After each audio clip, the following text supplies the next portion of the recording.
अपने पुरखों को खोजा और उनके बताए हुए रास्ते पर चलने का थोड़ा प्रयास किया। ऐसा प्रयास अगर सभी लोग करना शुरू करते हैं धर्म के तरफ, तो यह आपको जानना पड़ेगा अब कि अधिक से अधिक मात्रा में और कम से कम समय में यह धर्म विकसित हो रहा है, जो पहले लुप्त हुआ था। लेकिन अब शिक्षित लोग जिन्होंने तो हमारे पुरखों का जो सपना था वो साकार हो जाएगा।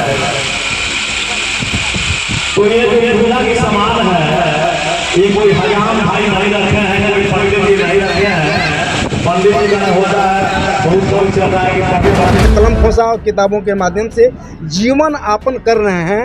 वे लोग सारे लोग बौद्ध धर्म के तरफ, खासकर दलित समाज इसलिए भाग रहा है। आपने एक क्वेश्चन पूछा हमारे भाई साहब से कि कुछ ये जय मानव गाथा है मनोज बाबू।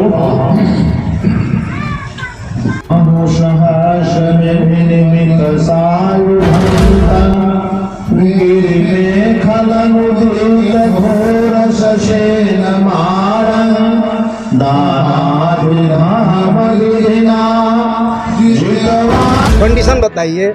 सबसे बड़ा कंडीशन यह है कि जहां मुझे मान सम्मान ज्ञान मिलेगा वहां मैं उस धर्म को अख्तियार करूंगा, वरना उसके सिवाय किसी धर्म को मैं अख्तियार नहीं करूंगा। नमस्कार, आप सभी का स्वागत है डिजिटल प्लेटफॉर्म में। और इस वक्त हम लोग सिवान जिले के गुठनी प्रखंड के एक गांव में हैं और यहाँ पर एक विशेष कार्यक्रम रखा गया है। और कार्यक्रम को कवरेज करने के लिए खास बात यह है कि यहाँ पर एक श्राद्ध कार्यक्रम था, लेकिन आज ये श्राद्ध कार्यक्रम बेहद अलग ढंग से किया गया है। आखिर ऐसा क्यों हो रहा है जानेंगे यहीं के स्थानीय लोगों से। और हमारे बौद्धिस्ट हैं और समाज के बुद्धिजीवी लोग हैं। सर, बहुत बहुत स्वागत है डिजिटल प्लेटफॉर्म में आपका। जी, आपको भी बहुत स्वागत है। बरपलिया गांव में आप कठिन धूप में तपते हुए इस स्थल पर आए और कवर कर रहे हैं, और ये एक मैसेज है और मैसेज कवर करने के लिए आपके चैनल को मैं प्रणाम करता हूँ।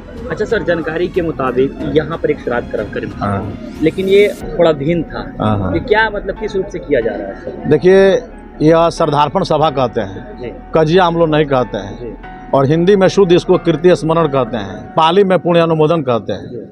ये भगवान बुद्ध के धम्म के अनुसार हो रहा है। ये ज्ञान की पूजा है, विज्ञान पद्धति के अनुसार में संस्कार होता है। जो समाज में अंधविश्वास फैला हुआ है कजिया के नाम पर, श्राद्ध के नाम पर, तो बाबा साहब डॉक्टर भीमराव अम्बेडकर जी ने उसको तोड़ने के लिए उन्होंने अभियान चलाया, भारतीय बौद्ध महासभा का निर्माण किया। और निर्माण करने के बताया कि जो लोग हमारे ठगे जा रहे हैं पंडित पुजारियों के चक्कर में, आत्मा परमात्मा के चक्कर में, अंधविश्वास के चक्कर में, स्वर्ग नरक के चक्कर में, उसे कैसे मुक्ति मिलेगा। जैसे पुनर्जन्म के बारे में भी लोग बोलता है कि वो किस खानदान में जन्म लगे, कहाँ जाएंगे, ये सब मिथ्या है। और उसे मुक्ति के लिए जनता को पास संदेश दिया कि आप जाइए और सही जानकारी जनता जनार्दन को दीजिए। अच्छा सर, पंडित जी आए थे क्या? ना, पंडित जी तो इसमें नहीं आए थे। कहा जाता है कि पंडित जी अगर पूजा नहीं कराएंगे तो जो मरते हैं उनको आत्मा को शांति नहीं मिलेगी। यही भ्रम तोड़ने के लिए हम लोग जितने यहाँ हैं, ये हम लोग बौद्धाचार्य हैं, बौद्ध पंडित कह सकते हैं। तो भ्रांति का मतलब होता है भ्रांति दूर करना। बौद्धाचार्य का भी काम होता है जो भ्रांति बने उसके दूर करना। तो पंडित जी आएंगे चाहे नहीं आएंगे, वो मरे हुए आदमी से कोई उसका संबंध नहीं है और कोई चक्कर नहीं है स्वर्ग नरक का, मुक्ति का। ये केवल बताना है कि जो आदमी जिंदा था तो अपने परिवार के लिए, समाज के लिए क्या किया, आज हमारे वो बीच में नहीं है, तो उसका संदेश आने वाले पीढ़ी के लिए बताया जाता है कि एक प्रेरणा मिले, नई ऊर्जा मिले कि हमारे आने वाला भविष्य जो है संवर जाए और वैज्ञानिक पद्धति पर हम लोग चले। और देश कभी बुद्ध में था और बुद्ध में बनाने का, भारत बुद्ध में बने, ज्ञान में बने, विज्ञान में बने, इस अभियान को हम लोग छेड़े हुए हैं। और पूरे सिवान जिले में, पूरे बिहार में गांव-गांव, टोला-टोला हम लोग का अभियान चल रहा है कि जो अंधविश्वास वहाँ फैला है उस मकर जाल को हम लोग तोड़ेंगे। अच्छा सर, ये बौद्धिस्ट तरीके से यहाँ पर जो भी किया जा रहा है कार्यक्रम, यह कार्यक्रम हिंदू धर्म से जो किया जाता है उसमें क्या भिन्नता है सर? बहुत भिन्नता है, दिल्ली आसमान का अंतर है। पॉइंट आपसे पूछूंगा। एक भिन्नता है कि मरे हुए आदमी को आत्मा कहता है, जो आत्मा भटक रही है।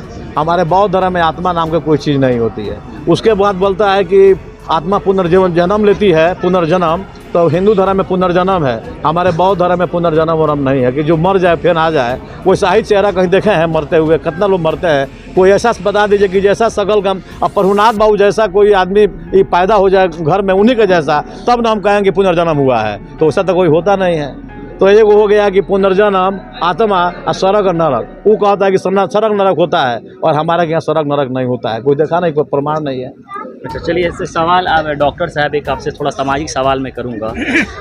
बौद्ध धर्म में आप लोग अब आ चुके हैं, बौद्ध धर्म में है। बौद्ध धर्म के विधि से जब सब कार्य संपन्न हो रहा है तो आपको ईमान लेना चाहिए मेरे कहने से पहले कि हम बौद्ध धर्म के सत्संगत ठीक है। में बौद्ध धर्म के झंडा तले हमारा पदार्पण हो गया है। ये बात मैं आपके मुख से निकलवाना चाहता था। अब एक बात बताइए, एक तरफ हमारे देश में हिंदू राष्ट्र बनाने की बात की जा रही है और बौद्ध से पहले आप हिंदू थे, तो जिस प्रकार से जिस संख्या बल से लोग बाहर आ रहे हैं, बौद्धिस्ट होते जा रहे हैं, तो आने वाला वक्त हिंदू राष्ट्र होगा या फिर बौद्धिस्ट राष्ट्र होने वाला है? अभी तो मैं नहीं कहूँगा, मैं तो ये बात नहीं कहूँगा कि कौन धर्म बनेगा, लेकिन ये मेरी अपनी बात है कि मैं हिंदू धर्म को छोड़कर बौद्ध धर्म के तरफ अग्रसित हो रहा हूँ और अग्रसित अपने लोगों के साथ हो रहा हूँ। आज के दिन में मैं जो आप हिंदू धर्म की बात कहे तो हिंदू धर्म छोड़कर अगर हिंदू धर्म में रहता तो हिंदू धर्म के देख रेख में ये कार्यक्रम होता, लेकिन अभी पूरा बौद्ध धर्म के देख रेख में यह मंच संचालित हुआ है और मेरी जहाँ तक बात है हम बौद्ध धर्म के तरफ अग्रसर हो रहे हैं। जी अच्छा सर, आपका नाम क्या पड़ेगा? मेरा नाम यानी कि रमेश कुमार है। रमेश कुमार, क्या आप भी बौद्ध धर्म अपना चुके हैं? जी, मैं बौद्ध धर्म यानी कि मानता हूँ। मैंने धर्म अपना लिया है। जी जी। सर ने अभी कहा कि हम लोग छोड़कर आ गए हैं, किन्हीं 2-3 कारण बताइएगा जो धर्म से वो हिंदू धर्म से परिवर्तन बौद्ध धर्म में आए हुए हैं। ऐसे कोई कारण हो जो इस वीडियो को दर्शक देखे तो उनका भी कहीं विचार बदले, क्या विचार है ये? देखिए, बौद्ध धर्म से यानी कि बहुत सारे यानी कि जो अंधविश्वास यानी कि है, जो हम भ्रमित यानी कि रहते हैं, वो बौद्ध धर्म में यानी कि आने से यानी कि मेरा अंधकार यानी कि दूर हो गया। अच्छा ये है। आप कुछ कहेंगे क्या? आप मैं एक शब्द कहूँगा, मेरा क्वेश्चन बोलिए। आप ही का क्वेश्चन रहेगा कि मैं किस धर्म के तरफ, तो यह आपको जानना पड़ेगा कि अधिक से अधिक मात्रा में और कम से कम समय में यह धर्म विकसित हो रहा है, जो पहले लुप्त हुआ था।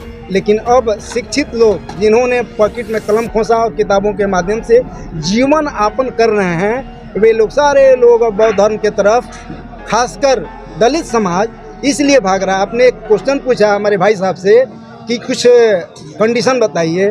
सबसे बड़ा कंडीशन यह है कि जहां मुझे मान सम्मान ज्ञान मिलेगा वहां मैं उस धर्म को अख्तियार करूंगा, वरना उसके सिवाय किसी धर्म को मैं अख्तियार नहीं करूंगा। आपके चैनल को धन्यवाद देते हुए अंतिम कड़ी बात रही कि आपने जो सवाल किया उसका मैं समुचित उत्तर दिया। मैं doctor S N Prasad, Barpaliya, Guthni, Siwan. Thank you so much. Sir एक सवाल, एडवोकेट होने के नाते, समाज के बुद्धिजीवी होने के नाते, इससे पहले आप हिंदू धर्म में थे ना सर? ठीक है। देखिए, हिंदू कोई धर्म नहीं है, ये पहले तब निकाल दीजिए कि हिंदू जो है फारसी शब्द है जिसका अर्थ होता है, डिक्शनरी में कहीं भी देख लीजिएगा, भगोड़ा, जो दूसरे को नहीं समझे, खराब, चोर, बदमाश, ये सब लिखा हुआ है। और ये मुसलमानों का दिया हुआ गाली है, ये मुग़ल काल का दिया हुआ गाली है, फारसी जुबान है। तो ये भारत जब बाहर से जो लोग आए 4005 वर्ष से, कुछ लोग आए चला, जिसको आर्य कहते हैं, जो यहाँ के मूल निवासी नहीं, तो वो कहते हैं लोग हम लोग सनातनी हैं। हिंदू धर्म तो किसी वेद पुराण में लिखा भी नहीं है। आप रामायण पढ़िए, गीता पढ़िए, किसी भी ग्रंथ में जाइएगा हिंदू धर्म में, हिंदू के जो ग्रंथ है उसमें कहीं हिंदू धर्म नहीं लिखा हुआ है। लेकिन सर एक छोड़िए वो है या नहीं है, वो बात की बात है। आपकी समाज के बहुत से संख्या जो है इस धर्म में जुड़े हुए हैं, तो आप इस धर्म को कैसे लोगों को समझाइएगा और कैसे बताइएगा कि बौद्ध धर्म में इस प्रकार की विधि व्यवस्था है, पाखंडवाद नहीं है, शिक्षा को मान्यता दिया गया है, कैसे इसको समझा पाइएगा? देखिए, जो संविधान निर्माता हमारे बाबा साहेब हैं, जब संविधान बनाए तो प्रस्तावना में स्पष्ट लिखे हैं कि भारत में रहने वाले कोई भी व्यक्ति किसी धर्म को मान सकता है, किसी देवता को पूजा कर सकता है। इतनी आज़ादी किसी दूसरे देश में नहीं है। उन्होंने नहीं कहा कि बौद्ध को मानो, उन्होंने नहीं कहा कि जैन के मानो, उन्होंने नहीं कहा कि हिंदू को मानो, उन्होंने कहा कि इस्लाम के मानो। बोले कि जितने लोग हैं भारत में वो खूबसूरत बगीचा है और उस बगीचा के खूबसूरत फूल है सभी धर्म। तो जिसको जो यहाँ आस्था है वो लोग मानते हैं। लेकिन भारत का मूल धर्म जो है ये धर्म नहीं है, ये धम्म है। There are very very differences between Dhamma and Dharma. धर्म का इंग्लिश होता है रिलीजन, ये धर्म का अर्थ होता है मोरालिटी। यह रास्ता जीने का कला सिखाता है, भाईचारा स्थापित करता है, ऊंच नीच को जो खाई है उसको पाटता है।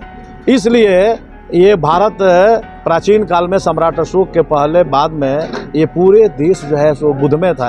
एशिया द्वीप कहा जाता था, बौद्ध धर्म का पताका फैला हुआ था। ईरान इराक से लेकर के ये सब जो है सो भगवान बुद्ध का द्वीप जल रहा था।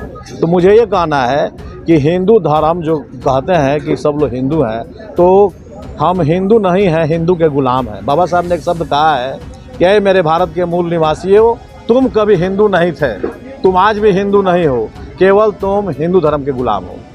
तो हम लोग गुलाम हैं, हम लोग समझ लेते हैं कि हिंदू है। अगर हिंदू होते हम लोग, चाहे यहाँ के जो दलित वर्ग के लोग हैं, तो संविधान में ही बात आती।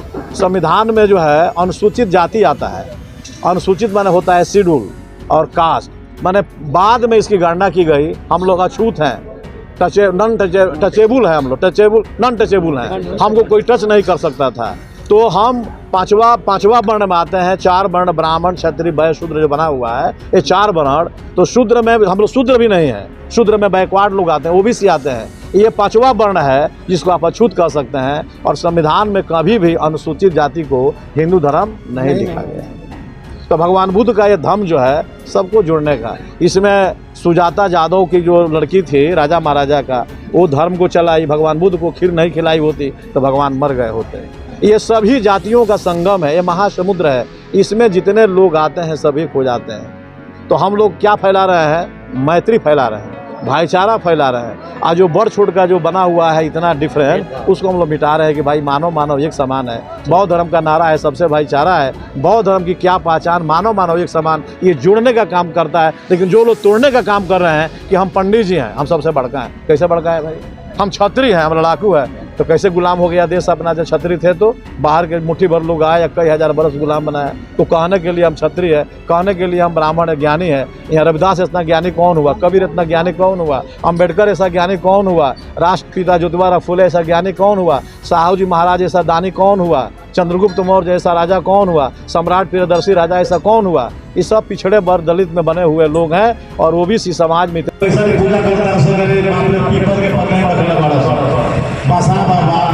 कौन बना के आए रे दादा ए दीदी देखते हैं हमने कहा आम के पता ही नारे लाया पीपल के पता रखने वाला सामने नारा लगे पता हम लेके चल जाता। तो पीपल के पता इसलिए रखा गया, इसका भी 3 कारण है। पहला कारण है कि जितना पेड़ पौधा प्रकृति में है, एक पीपल का पेड़ है कि जो 24 घंटा ऑक्सीजन छोड़ता है। बरगद छोड़ता है 18 घंटा, पकड़ी 20 घंटा और पीपल 24 घंटा।